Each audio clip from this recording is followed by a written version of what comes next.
कहानी की शुरुआत में हमें एक बीच पार्टी का सीन दिखाया जाता है, जहाँ पर कुछ लोग पार्टी कर रहे होते हैं। उसी दौरान मिच उन सब का फोन रखवा लेता है, जिससे वो लोग किसी का वीडियो बनाकर इंटरनेट पर न डाल सकें। फिर उन्हें एक अजीब सी क्रीपी चीज मिलती है, जिसे वो लोग तोड़ देते हैं। वहाँ पर मौजूद सारे लोग रात भर काफी मस्ती करते हैं। फिर अगले दिन हम केली को देखते हैं, जो सोकर उठती है। उसे वहाँ पर कुछ अजीब लगता है। इसी दौरान वहाँ कार में सोए हुए बाकी लोग भी उठ जाते हैं, और यहाँ पर हम देखते हैं कि चैंटा उठते ही जोना को किस करने लगती है। इस पर वो उसे रोकता है, और वो लोग टेबल पर सो रही मार्शा को जगाने की कोशिश करते हैं, जो कि पूरी तरह से नेक्ड होती है, और जागने के बाद उसे उल्टियां होने लगती हैं। तभी केली की नजर रेत पर बैठी हुई एक चिड़िया पर पड़ती है। इसे बैठे बैठे ही वो रेत अपने अंदर समा लेती है। ये देखकर केली बहुत घबरा जाती है, और वो मार्शा को रेत पर पैर रखने के लिए मना करती है। लेकिन मार्शा काफी परेशान होने की वजह से ध्यान नहीं देती, और अपने पैर रेत पर रख देती है, जिससे उसके पैर रेत में फंस जाते हैं, और वो उन्हें निकालने की काफी कोशिश करती है। इससे उसके हाथ भी उस रेत में फंस जाते हैं, और वो डर कर चिल्लाने लगती है। जिसे देखकर वहाँ मौजूद सभी लोग शॉक्ड हो जाते हैं, और वैंस उसे इस कंडीशन में देखकर रोनी के मना करने के बावजूद उसकी तरफ भागता है। लेकिन रेत में फंसने की वजह से वो गिर जाता है और चिल्लाने लगता है। तभी जोना उसकी हेल्प के लिए कार स्टार्ट करने की कोशिश करता है, लेकिन वो स्टार्ट नहीं होती। फिर मिच उसकी तरफ रस्सी फेंकता है, जिसे पकड़कर वो सब बच सके। लेकिन अब बहुत देर हो चुकी थी, क्योंकि वैंस को रेत पूरी तरीके से खा रही होती है, और उसका चेहरा धीरे धीरे करके गलता जा रहा था। इससे उसे बहुत ज्यादा पेन हो रहा था, और देखते ही देखते उसका पूरा शरीर रेत के अंदर समा जाता है। और वहाँ पर मौजूद किसी को भी ये समझ नहीं आ रहा होता कि वहाँ पर क्या हो रहा है। अब तक ये लोग बहुत डर जाते हैं, जिसके बाद मिच उन सबको ये विश्वास दिलाने की कोशिश करता है कि वैंस भले ही मर गया है, लेकिन वो सब ठीक ठाक है और यहाँ से बचकर निकल जाएंगे। इसके बाद वो जोना को कार स्टार्ट करने के लिए कहता है, लेकिन यहाँ पर काफी कोशिशों के बाद भी कार स्टार्ट नहीं होती। फिर केली रेत में अपने हाथ ऊपर से दिखाती है, इससे रेत में अजीब सी हलचल होने लगती है। फिर हम गिलबर्ट को देखते हैं, जो ट्रैश कैन में फंसा हुआ होता है। वो जगने के बाद उन सबको आवाज देने लगता है, जिससे वो उसे बाहर निकाल सके। लेकिन वो उसे हिलने के लिए मना करते हैं और कहते हैं कि इस रेत में कुछ है, अगर तुम इसमें गिर गए तो मारे जाओगे। लेकिन उसे इस बात पर यकीन नहीं होता, और लगता है कि वो उसके साथ मजाक कर रहे हैं। पर मिच उसे विश्वास दिलाता है कि उनके पास 2 घंटे के अंदर हेल्प आने वाली है, इसीलिए उसे सिर्फ थोड़ी देर इंतजार करना है। इससे वो मान जाता है। फिर जब केली उससे पूछती कि उसने ऐसा क्यों किया, तो वो बताता है कि इससे उसके पास एक उम्मीद होगी, क्योंकि बिना किसी उम्मीद के एक ट्रैश कैन में फंसे रहना उसके लिए नामुमकिन हो जाएगा। अब ये लोग वैसे ही काफी देर तक पड़े हुए थे, तो केली उन लोगों से पूछती कि कल हमने इसी रेत में पार्टी की है, कल सब कुछ ठीक ठाक था, लेकिन आज ये रेत बिल्कुल बदल गई है। उसी समय वो लोग ध्यान देते हैं कि उन लोगों के अलावा पार्टी में मौजूद सारे लोग मारे जा चुके हैं, और वो भी इसीलिए बच गए क्योंकि वो रेत के कांटेक्ट में नहीं है। ये जानकर सब बहुत ज्यादा दुखी होते हैं। इधर गिलबर्ट को बहुत ज्यादा पेन हो रहा था, इससे वो उन लोगों पर चिल्लाने लगता है और कहता है कि मुझे यहाँ से बाहर निकालो। इस पर जोना उसे समझाता है और उसे सनस्क्रीन लगाने के लिए देता है, जिससे उसे धूप से कुछ राहत मिल सके। उसी समय उन लोगों की नजर उस क्रीपी चीज के एक हिस्से पर पड़ती है, जो उन्हें रात को मिली थी।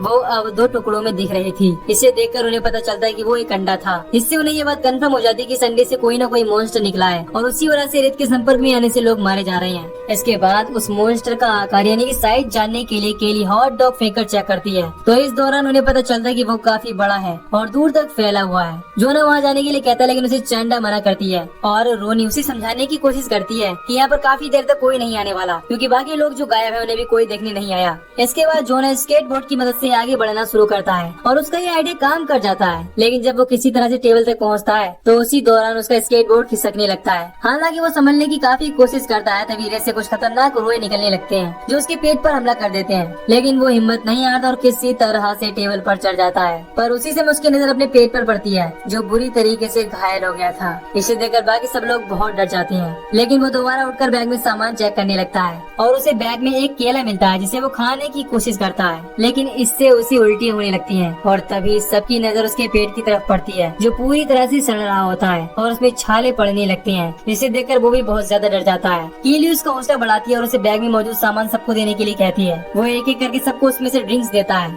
और साथ ही साथ उसके पेट में हुए छाले बढ़ने लगते हैं। और जब वो मिच को ड्रिंक फेंकता है, तो खिंचाव पड़ने की वजह से उनसे ब्लीडिंग होने लगती है, जिससे उसे बहुत ज्यादा दर्द होने लगता है। इस वजह से वो वही टेबल पर लेट जाता है, और इस दौरान वो केली को ये विश्वास दिलाता है, उसे भरोसा दिलाता है कि वो उससे बहुत प्यार करता है। ये सुनकर वो बहुत ज्यादा इमोशनल हो जाती है। फिर उन सबको अपने मोबाइल की याद आती है, जो कि कार की डिग्गी में पड़ा हुआ होता है। इसे निकालने के लिए उन्हें नीचे जाना पड़ेगा, लेकिन उन्हें किसी तरह डिग्गी को खोलने की कोशिश करती है, लेकिन वो इसमें नाकामयाब रहती है। फिर वो चाबी लेकर चैंडा की मदद से उसे खोलने की कोशिश करती है, लेकिन डिग्गी उसकी बॉडी में फंसने की वजह से पूरी तरह से नहीं खोल पाती, जिससे चैंडा को लगता है कि रोनी डिग्गी नहीं खोल पाएगी। और रोनी भी कहती है कि मुझे इसको पूरा खोलने के लिए सहारा चाहिए, क्योंकि वो वहाँ पर खड़ी नहीं रह सकती। इसके बाद चैंडा उसे एक ब्लैंकेट पकड़ाकर उसकी मदद से उसे खोलने के लिए कहती है, लेकिन फिर भी वो इस काम में नाकामयाब रहती है। अब इसके बाद केली केली उसे फिश कैचर की मदद से खोलने के लिए कहती है और इस बार रोनी डिग्गी खोलने में कामयाब हो जाती है। तभी वहाँ पर बीच पेट्रोल का सुपरवाइजर आ जाता है। इसकी गाड़ी की आवाज की वजह से रोनी का ध्यान भटक जाता है और वो फिसल जाती है। इससे उसकी उंगलियां डिग्गी में दब जाती है और वो बुरी तरह से पेन से चिल्लाने लगती है। इधर केली, गिलबर्ट और मिच उसे गाड़ी से उतरने से रोकते हैं और सारी चीजें समझाने की कोशिश करते हैं, लेकिन वो उनकी बात बिल्कुल भी नहीं मानता। उसे ऐसा लगता है कि उन लोगों ने ड्रग्स ले रखी है, जिससे वो उन लोग के मना करने के बावजूद गाड़ी से उतर जाता है और रेत में चलने लगता है, जिसे देखकर वो सब हैरान हो जाते हैं क्योंकि वो रेत उसे कोई भी नुकसान नहीं पहुंचा रही थी। फिर जब वो जोना के पास पहुंचता है तो उसकी पेट की हालत देखकर उसे काफी अजीब लगता है। इसके बाद वो गिलबर्ट को उस कैन से बाहर निकालने की कोशिश करता है, लेकिन वो उसे नहीं निकाल पा रहा होता। इसके बाद वो कहता है कि मेरी टीम आएगी और तुम्हें निकालेगी। इसके बाद जब वो रोनी की उंगली डिग्गी से निकाल रहा होता है तो वो इस बात पर काफी गुस्सा होता है कि कोई उसकी मदद क्यों नहीं कर रहा, जिससे केली उस पर काफी गुस्सा हो जाती है। वो सुपरवाइजर उसे छोड़कर केली के पास पहुंच जाता है, जहाँ पर केली उसे बताने की कोशिश करती है कि उसके 2 दोस्त पहले ही मारे जा चुके हैं। अब ये जानकर वो उनकी डेड बॉडी के बारे में पूछता है। इसके बाद केली उसे बताती है कि श्रेत ने उनकी डेड बॉडी को पूरी तरह से खा लिया है। ये सुनकर वो काफी गुस्सा होता है और केली और मिच को नीचे बुलाता है। केली उसे समझाने की कोशिश करती है कि उनका वहाँ आना सेफ नहीं है, लेकिन सुपरवाइजर इसके लिए नहीं मानता और अपनी गन निकालने की कोशिश करता है। उसी समय उसकी चाबी रेत में गिर जाती है। इससे केली उठाने के लिए मना करती है, लेकिन इससे पहले वो चाबी उठाता उसके हाथ रेत में फंस जाती है और ये सब देखकर वो बहुत ज्यादा डर जाता है। उसी समय केली उसके हाथ में मौजूद पेपर स्प्रे देकर उसे रेत पर स्प्रे करने के लिए कहती है और जब वो उसे स्प्रे करता है और अपने हाथ वापस से निकालने की कोशिश करता है तो उसका हाथ अलग हो जाता है। इसे देखकर वो चिल्लाने लगता है और रेत में गिर जाता है। तभी केली उसके पास जाकर वो स्प्रे उठा लेती है और वो सुपरवाइजर देखते देखते रेत में समझ आता है। इसके बाद मिच कहता है कि उसे यहाँ से निकलने के लिए टॉवल चाहिए, क्योंकि ये भी उसने देखा कि सुपरवाइजर अपने जूतों की मदद से रेत में चल सकता था।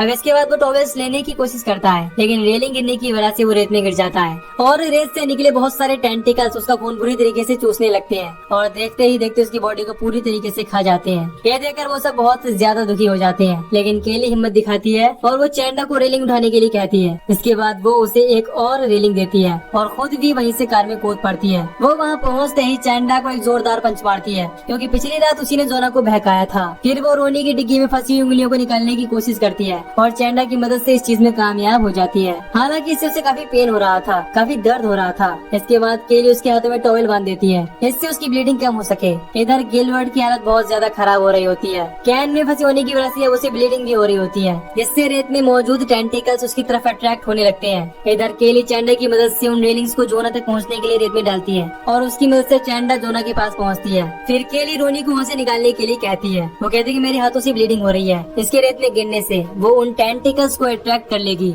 इसीलिए पहले तुम जाओ। अब इसके बाद केली भी जोना तक पहुँच जाती है। इसके बाद रोनी जोना की तरफ चलने की कोशिश करती है और थोड़ी दूर चलने के बाद उसके हाथों से ब्लीडिंग होने लगती है, जिसे देखकर उसका बैलेंस बिगड़ने की वजह से वो रेत में गिर जाती है और वो भी बहुत ही बुरी तरीके से मारी जाती है। फिर हम देखते हैं कि गिलबर्ट के ट्रैश कैन में भी बहुत सारे रोए आ जाते हैं, क्योंकि गिलबर्ट का खून टपक रहा था। इधर चैंडा अपने पैरों में टॉवल और बैग लपेटकर सुपरवाइजर की गाड़ी तक पहुंच जाती है, जिससे वो काफी खुश होती है। लेकिन इसी दौरान गिलबर्ट का कैन उस रेत में निकले टेंटिकल की वजह से खिसकने लगता है और जब उसका कैन हिलना बंद होता है तो उसके कैन से कई सारे मॉन्स्टर के क्रीपी हैंड्स निकलते हैं, जो उसे कैन के अंदर खींच ले जाते हैं और वो भी मारा जाता है। इससे हमें ये भी पता चलता है कि धीरे धीरे वो मॉन्स्टर बड़ा और स्ट्रॉन्ग भी हो रहा है। तभी वो मॉन्स्टर गाड़ी पर भी हमला कर देता है, जिससे चैंडा गाड़ी पर ही स्लिप हो जाती है और गिरने की वजह से बेहोश हो जाती है। इससे केली बहुत परेशान हो जाती है। इसके बाद बड़ी मुश्किलों के बाद चैंडा रात में जागती है और वो एयर बाथ टब की मदद से जोना को कार के अंदर बिठा लेती है। लेकिन जब केली कार के अंदर आती है तो उसी समय मॉन्स्टर उस पर अटैक कर देता है और गाड़ी का गेट बंद कर देता है। इसके बाद केली गाड़ी के ऊपर चढ़ जाती है।